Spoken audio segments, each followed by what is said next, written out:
ஓம் சைராம், ஜெய் சைராம். என் அன்பின் பிரியமே, வண்டு அங்குமிங்கும் பூக்களை தேடி அலைவது போல ஆழமான மடுவிலும் மக்கள் நடமாட்டமில்லாத கொடிய காட்டிலும் பரந்த மலையிலும் உன்னை தேடி புகுந்து அலைகின்றான் அறிவில்லாத மனிதன். எங்கு இருந்தாலும் எந்த பிறவி எடுத்திருந்தாலும் பக்தன் எப்படி இருக்க வேண்டும் என்பதில் ஒரு நியதி இருக்கிறது. அதுதான் அவளது மனநிலையை பற்றியது. சரணடைய வேண்டும் என்ற ஆவல் மட்டும் ஒருவனுக்கு இருந்தால் அது போதாது. அதை செய்து அது நீடித்து நிற்பதற்கு அவனது மனநிலை பக்குவப்பட்டிருக்க வேண்டும். உலக வாழ்வில் அல்லல் பட்டு ஏற்றம் இறக்கம் எல்லாம் கண்டு அனுபவித்த ஒருவனுக்கு பக்தி செய்து சரணடைவது என்பதும் தொடக்கத்தில் ஒரு உலகியல் செயல் போலதான் தோன்றும். ஏனென்றால் அவன் அப்படியொரு பழக்கத்திற்கு அடிமை போல ஆகிவிட்டான். அதனால் மற்ற செயல்களைப் போலவே அதையும் நினைத்து கொண்டு வெவ்வேறு விதமான பூக்களை கொண்டு ஆராதிப்பது என்பது ஒரு வழக்கம் என்பதால் அவன் எங்கெங்கோ போய் கஷ்டப்பட்டு விதவிதமான பூக்களையெல்லாம் தேடிக்கொண்டு வந்தால் பகவானுக்கு மிகவும் பிடித்திருக்கும் என்று நினைத்து அதை செய்ய முயல்கின்றான். ஆனால் பகவான் விரும்புவதோ ஒன்றே ஒன்றைத்தான். அதுதான் அவனது மனமாகிய தாமரைப்பூ. அதை அவரிடம் சமர்ப்பிப்பது ஒன்றே சரணாகதியின் முழு அடையாளம். அது தெரியாமல் இருக்கிறானே என்று அவர் ஆச்சரியப்படுவார். இங்கு மனத்தை தாமரைப்பூவோடு ஒப்பு நோக்கியிருப்பது மிகவும் பொருத்தமானதாகும். பூஜை செய்யும்போது தாமரை மொக்கை ஒவ்வொரு இதழாக பிரித்து வரும் முழு தாமரை பூவை பகவானுக்கு சமர்ப்பிப்பார்கள். நாமும் நமது மனதை அவ்வாறு சமர்ப்பிக்க வேண்டும் என்பது அதன் பொருள். ஏனென்றால் மனம் என்று தனியான பொருள் ஒன்று கிடையாது. ரமணர் எண்ணங்களே மனம், யாவினும் நான் என்னும் எண்ணமே மூலமாம் என்று சொல்லுவார். அதாவது எண்ணங்களின் தொகுப்பே மனம்.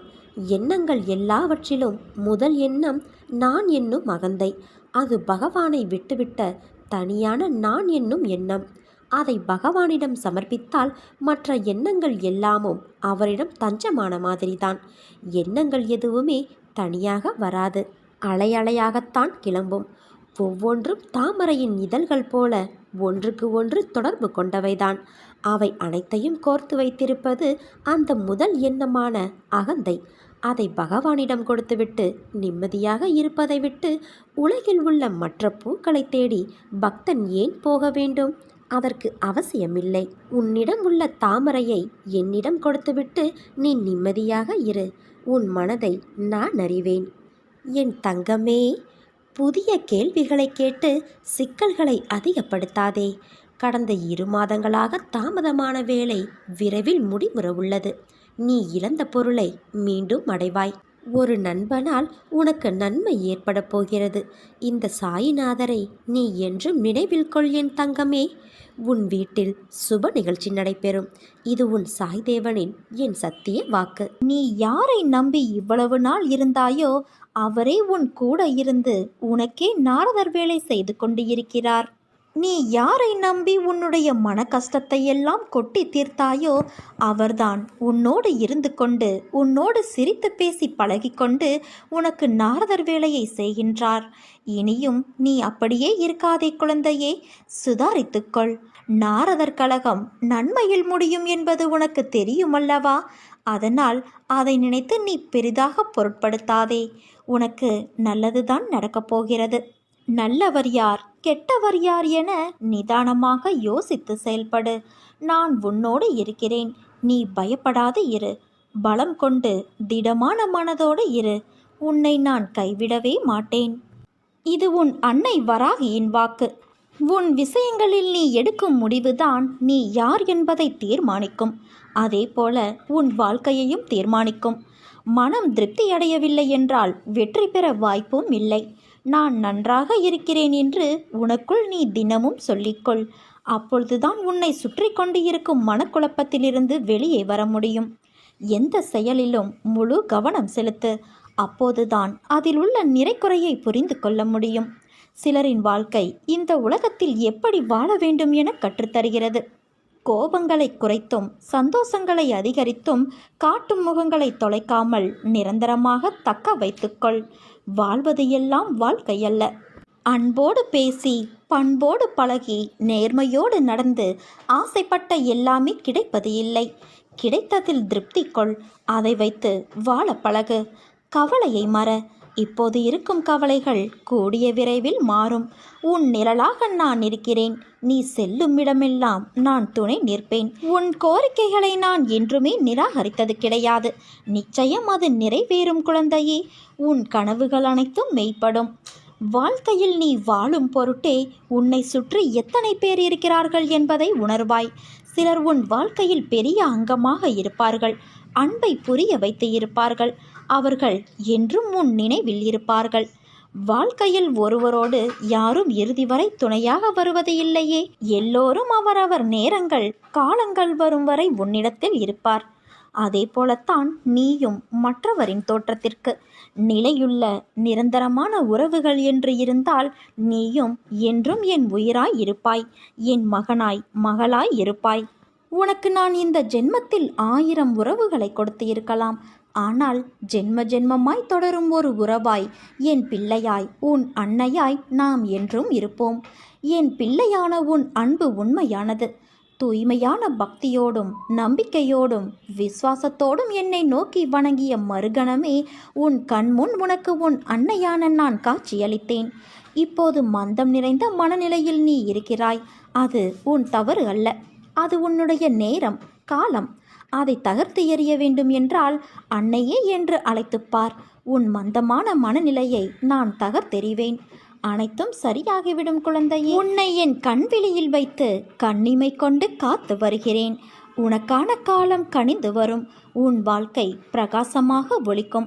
இந்த அன்னையின் மீது நீ வைக்கும் நம்பிக்கை ஒரு நாளும் வீண் போகாது குழந்தையே. நன்றாக வாழ்ந்தவன் கெட்டதும் இல்லை. துயரங்கள் எதுவும் நிரந்தரமும் இல்லை. அதற்கு கர்ம பலன்கள் ஒன்று மட்டும்தான் காரணம். எதுவரை போகுமோ போகட்டும். உன்னோடு நான் இருக்கிறேன். அனைத்தும் ஒரு நாள் முடிவுக்கு வந்து சேரும். வாழ்வில் கடந்து வந்த பாதையை நினைத்து கலங்காதே. உன் கை ஓங்கி இருக்கும் சமயத்தில் உன்னை உபயோகித்தும் ஓங்கிய கைகள் இறங்கிய நிலையில் உன்னை உதாசீனப்படுத்தி கீழே வீழ்த்தி அழகு பார்க்கும். இது காலத்தின் கட்டாயம். உன்னை பற்றி அவர்களாக தெரிந்து கொள்ள வேண்டும். நீயாக விமர்சனம் செய்யக்கூடாது. உன்னிடம் அன்பாக பேசினால் போதும். கர்ணனைப் போல அனைத்தையும் நீ கொடுத்து விடுவாய். பிறகு வருத்தப்படுவாய். தேவைப்படும் சமயத்தில் வரும் நண்பர்களும் சரி, உறவுகளும் சரி, உனது நிலை தடுமாறும் சமயத்தில் அருகில் வரவே யோசிக்கும். ஏன், நிழல் கூட மறைந்துவிடும். கண்ணாடி போல பிரதிபலிக்கிறது உன்னுடைய வாழ்க்கை. தைரியமாக இரு. நீ எதற்கும் கலங்காதே. உன் துயரங்களை போக்க உன் அன்னையான நான் இருக்கிறேன். பொறுமையாக இரு என் குழந்தையே. எனக்கு ஆடம்பரமான பூஜைகள் தேவையில்லை. அன்பு மட்டுமே போதும். எதுவும் என்னை மீறி நடக்காது என்பதை நீ தீர்க்கமாக நம்பு. உன் கரம் பிடித்து நான் நடந்து கொண்டு இருக்கிறேன். பிறகு எதற்காக நீ பயப்படுகிறாய்? எது உன்னை துன்புறுத்தினாலும் கவலைப்படாமல் இரு. என்ன ஆனாலும் எதிர்த்து நின்று போராடு. உன் வாழ்க்கையில் என்ன நடக்கிறது என்பதை உன்னால் உணர முடியவில்லையா? உன் பிரச்சனை என்ன என்பதை அறிந்து கொள்ள முயற்சி செய். அதற்கான வழியை உன் மனதில் இருந்தபடி உன் அன்னையான நான் உனக்கு அருளுவேன். என்னால் முடியவில்லை, எனக்கு இது வராது, என்னால் எப்படி இவ்வளவு பெரிய விஷயத்தை செய்ய முடியும் என்ற எதிர்மறை எண்ணங்களை உடைத்து எறி. உன் அன்னை உன்னை விட்டு எங்கும் செல்ல மாட்டேன். இன்று கோபத்தில் என்ன பேசினாய் என்பதை உன்னால் உணர முடியவில்லை.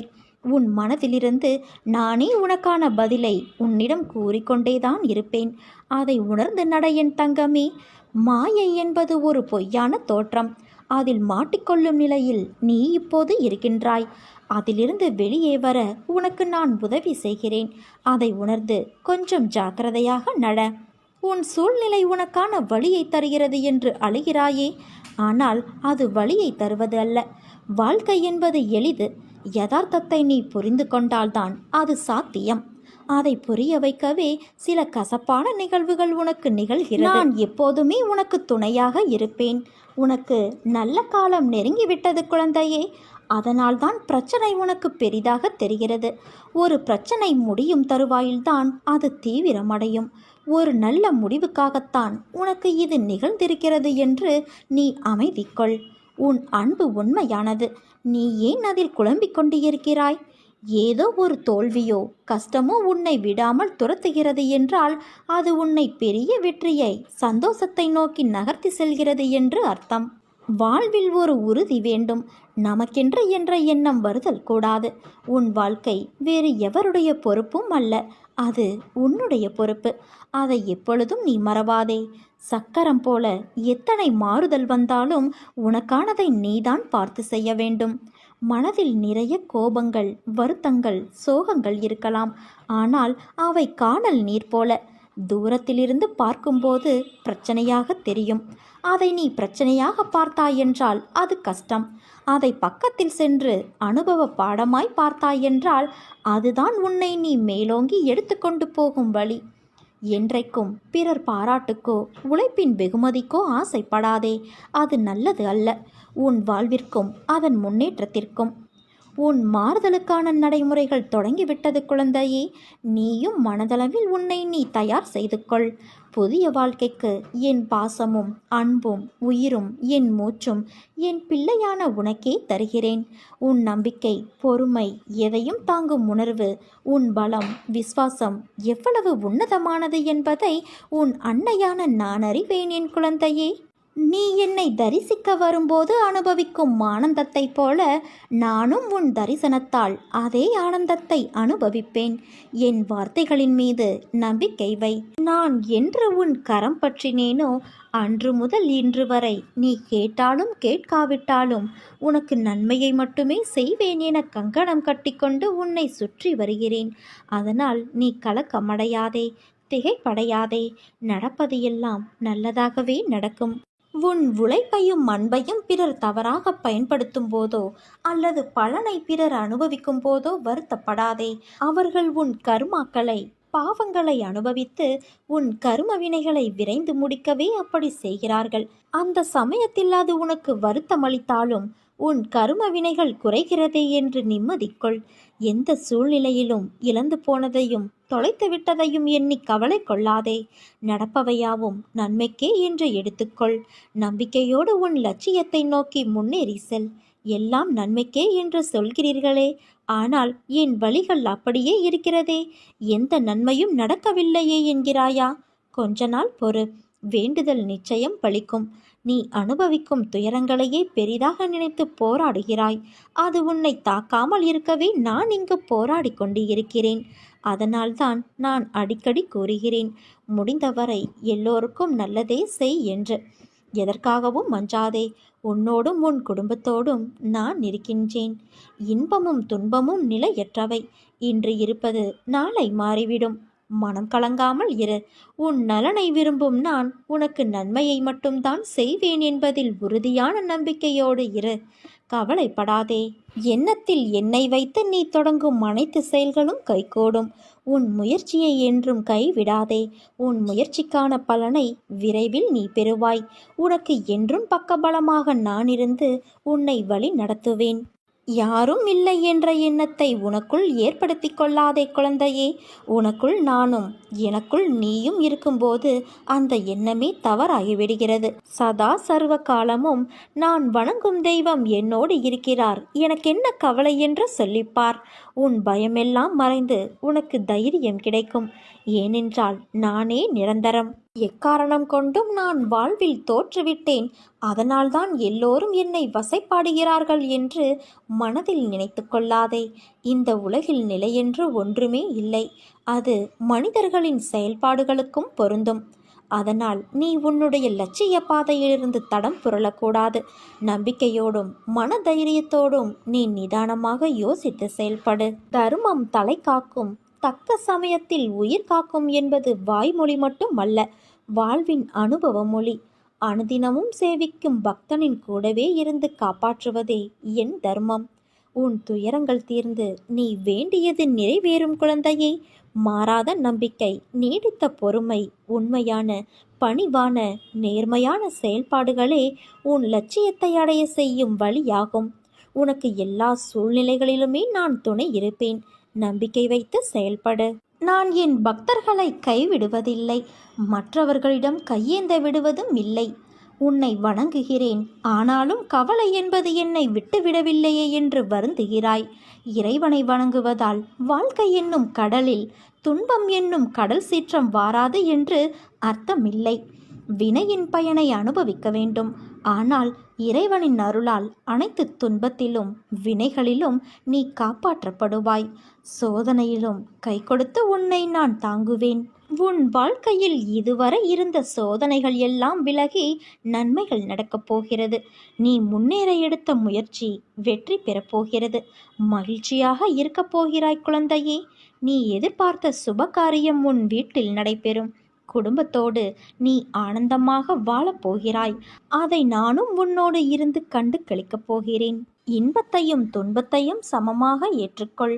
உன் மீது முதலில் நீ திடமாக நம்பிக்கை கொள்ள வேண்டும். எளிமையாக வாழ்வதில் விருப்பம் கொள்ள வேண்டும். கௌரவத்திற்காக ஆடம்பரம் வீண் செலவுகளில் ஈடுபடக்கூடாது. வழிபாட்டுக்கு ஆடம்பரம் தேவையில்லை. பணிவும் அன்பும் நிறைந்த ஒன்றே போதுமானது. வாழ்வில் நடப்பதை மனப்பூர்வமாக ஏற்றுக்கொண்டு நம்பிக்கையோடு செயல்படு. உலக விஷயங்களில் விருப்பம் இருக்கும் வரை உனக்கு பிறவிச் சங்கிலி தொடர்ந்து கொண்டே இருக்கும். சுகமும் துக்கமும் வெளியுலகில் இருப்பதாக எண்ணுகிறாய். அது உன் மனதில் இருக்கிறது. அறுசுவை உணவாக இருந்தாலும் பழைய கூழாக இருந்தாலும் இரண்டுமே பசியைத்தானே போக்கும். இன்பமாக தெரியும் ஒன்றே ஒரு நாள் துன்பமாக மாறலாம். துன்பத்திற்கும் இதே தன்மை பொருந்தும். இதை நீ உணர்ந்தால் உனக்கு வெற்றி நிச்சயம். கடவுளை காண அனைவரும் விருப்பப்படலாம். ஆனால் தகுதி உள்ளவருக்கே வாய்ப்பு கிடைக்கிறது. கடவுளை தியானிப்பதால் எண்ணம், சொல், செயல் மூன்றும் தூய்மை பெறும். சுயநலத்தோடு வாழ்வது பாவம். தனக்கும் பிறருக்கும் பயனுள்ளவராக வாழ வேண்டும். பிறருடைய துன்பத்தில் இன்பம் காண்பது பாவம். பிறர் துன்பம் போக்க உதவுவது பெரும் புண்ணியம். இனிய சொற்களால் மற்றவர்களை மகிழ்விக்க அறியாதவர்கள் மௌனமாக இருப்பதுதான் சிறந்தது. சொல்லாலும் செயலாலும் பிறருக்கு நன்மையை மட்டுமே செய்ய வேண்டும். இவைகளை நீ பின்பற்று. நீ எடுக்கும் எல்லா முயற்சிகளிலும் உனக்கு வெற்றி நிச்சயம். என் வார்த்தைகள் மீது நம்பிக்கை வைத்து செயல்படு என் குழந்தையே. உனக்கு என்றும் நல்லதே நடக்கும். உன் வாழ்வில் உனக்கானது எல்லாம் நானே தீர்மானித்து எது நன்மையோ நிகழ்காலத்திற்கும் எதிர்காலத்திற்கும் என பார்த்து பார்த்து செய்து கொண்டு இருக்கிறேன். எல்லாம் தயாராகி கொண்டு வருகிறது. உன்னை அலங்கரிக்க வருகிறது. நிச்சயம் நீ மகுடம் சூடுவாய் குழந்தையே. என் பிள்ளையை என் கையால் ஆசிர்வதித்து நான் உயர்த்தப் போகிறேன். நீ எங்கு வேண்டுமானாலும் இரு, என்ன வேண்டுமானாலும் செய். ஆனால் ஒன்றை நன்றாக ஞாபகத்தில் வைத்துக்கொள். நீ செய்வது அனைத்தும் எனக்கு தெரியும். நானே அனைவருடைய அந்தரங்க ஆட்சியாளனாக இதயத்தில் அமர்ந்திருக்கின்றேன். இந்த உலகின் கண் அசையும் அசையா சர்வ ஜீவராசிகளையும் நான் அரவணைக்கின்றேன். இந்த பிரபஞ்சம் என்னும் தோற்றத்தை நானே கட்டுப்படுத்துபவன், ஆட்டுவிப்பவன். எல்லா வர்க்கங்களின் மூலமாதாவும் நானே. முக்குணங்களின் கூட்டுறவும் நானே. எல்லா உணர்ச்சிகளையும் உந்துபவன், படைப்பவன், காப்பவன், அளிப்பவனும் நானே. நீ விரும்பிய வாழ்க்கையை வாழப்போகிறாய் குழந்தையே. நான் உன்னோடு இருப்பதை நீ உணர்ந்து கொள்வாய். எதற்குமே கலங்காதே. வாழ்க்கையில் உன்னை தாழ்த்துவது உன்னுள் உள்ள எண்ணங்கள்தான். உன்னை மேலோங்க வைப்பதும் உன் புத்தியிலும் மனதிலும் உள்ள எண்ணங்கள்தான். அதை உன்னுள் உனக்கே வெளிப்படுத்து. சோம்பேறித்தனம், கஷ்டம், வலி, தோல்வி இவைகளை காரணமாக சொல்லாதே. சொல்லவும் அனுமதிக்காதே. நீ மனதளவில் பயப்படாமல் இருந்தால்தான் உன்னுள் இருக்கும் நான் தைரியமாக செயல்பட முடியும். வாழ்க்கையில் மனிதர்கள் ஓடுகின்ற வேகம் இந்த பிரபஞ்சம் சுத்துகின்ற வேகத்திற்கு சமமாய் இருக்கிறது. இந்த வாழ்க்கையில் யார் உண்மையாக இருக்கிறார்கள், யார் நடிக்கிறார்கள் என்று அறிவது கடினம். ஒருவரின் மனதை புரிந்து கொள்வதும் கடலில் தூரத்தை குறிப்பிடுவதற்கு சமம். சில நேரம் ஒரு மாதிரி, சில நேரம் முற்றிலும் வேறு மாதிரியாக காணப்படும் தோற்றம்தான் மனம். அதை புரிந்து நடப்பவரும் அதன் சொல் கேட்டு நடப்பவரும் மிக குறைவு. மனசாட்சிக்கு பயந்து நடப்பவனே மனிதன். ஆனால் கலியுகத்திலோ மனசாட்சி என ஒன்றை முற்றிலும் தொலைத்துவிட்டு வாழ்கின்ற வாழ்க்கை எந்த நிலைமையில் இருக்கிறது என்பதை கூட தெரியாமல் வாழ்க்கையின் சுயநலம் மிகுந்து வாழ்கின்றனர். உறவுகளுக்கான மரியாதை, உறவில் இருக்க வேண்டிய பண்பு என எதுவும் இல்லாது அன்பு என்ற சொல்லுக்கு அர்த்தங்களை தேடும் நிலையில்தான் இன்றைய உலகம் செல்கிறது.